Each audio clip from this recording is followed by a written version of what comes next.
Tu vois ce style de vidéo? Ah, c'est bien la trottinette, hein. Ah, vraiment là, c'est doux pour Zoba. Ou encore ça? Les gars, il y a un sachet de champi là. En plein milieu du sentier, c'est un piège ou quoi? Waouh, je suis foncé de ouf là. Ouais, en ce moment, c'est la tendance sur les réseaux. Mais en quoi, nous, les monteurs, on est aussi touchés? Moi, c'est Marie, et aujourd'hui, je vais te montrer comment l'IA révolutionne notre métier.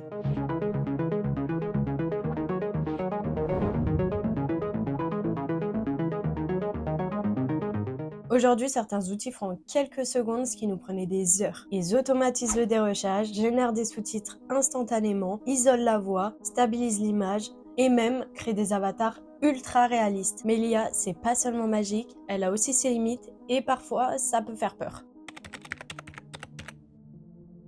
Même si l'IA peut automatiser plein de tâches, elle remplacera jamais la créativité humaine. Elle réfléchit pas à l'intention d'un plan, ni même à l'émotion que tu veux transmettre à travers ton montage. Au-delà de la créativité, il y a un problème un peu plus profond. L'IA apprend à partir de données, donc si ces données sont biaisées, elle va reproduire ces stéréotypes. Par exemple, elle va imaginer un PDG comme un homme blanc en costard et pas forcément une femme ou une personne racisée. Et parfois, elle nous fait même douter de la réalité. Sur TikTok, on voit des micro-trottoirs entièrement générés par l'IA. C'est quoi votre meilleur conseil pour une jeune femme? C'est mieux de pleurer dans une Ferrari que dans une Seat Ibiza. Tous les hommes te décevront, donc choisis le plus riche. Ou des comptes comme Mamanayo qui montrent la vie quotidienne de personnes qui n'existent pas. Ça amuse beaucoup, mais ça pose la question, peut-on croire encore ce qu'on voit? À ton avis, est-ce que cette image a été créée par une IA? Dis-moi en commentaire combien t'en as reconnu.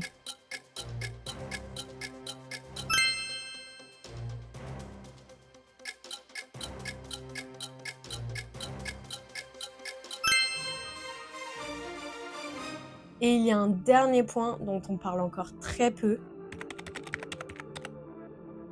Entraîner un modèle IA, ça consomme énormément d'énergie, mais même une simple utilisation n'est pas neutre. Par exemple, discuter quelques minutes avec ChatGPT consomme environ autant d'énergie qu'allumer une ampoule LED pendant 1 heure. Générer une image ou créer un avatar, c'est l'équivalent CO2 d'un trajet de 1 à 3 km en voiture. Et si tu crées une vidéo complète, ça peut représenter jusqu'à 10 à 20 km en voiture. À grande échelle, toutes ces utilisations cumulées chaque jour dans le monde, c'est comme des centaines de milliers de vols d'avion en termes d'émissions de CO2. Donc oui, l'IA est pratique, mais elle a un vrai coût écologique.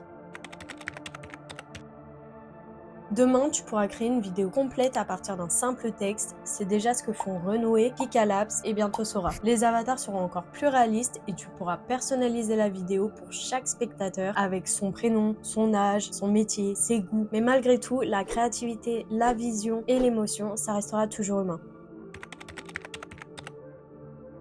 L'IA est puissante et c'est à nous de l'utiliser avec conscience et responsabilité. Elle nous aide à aller plus vite, à automatiser plein de tâches, mais elle ne pourra jamais remplacer ce qui rend une histoire vraiment authentique. Alors non, elle va pas remplacer notre métier, mais elle va le transformer. Et au final, c'est à nous de choisir comment on l'utilise pour créer des vidéos qui nous ressemblent. Et toi, comment tu imagines l'avenir du montage vidéo avec l'IA? Dis-moi en commentaire. Et si tu veux aller encore plus loin, j'ai écrit un livre blanc sur le sujet, je te mets le lien en description.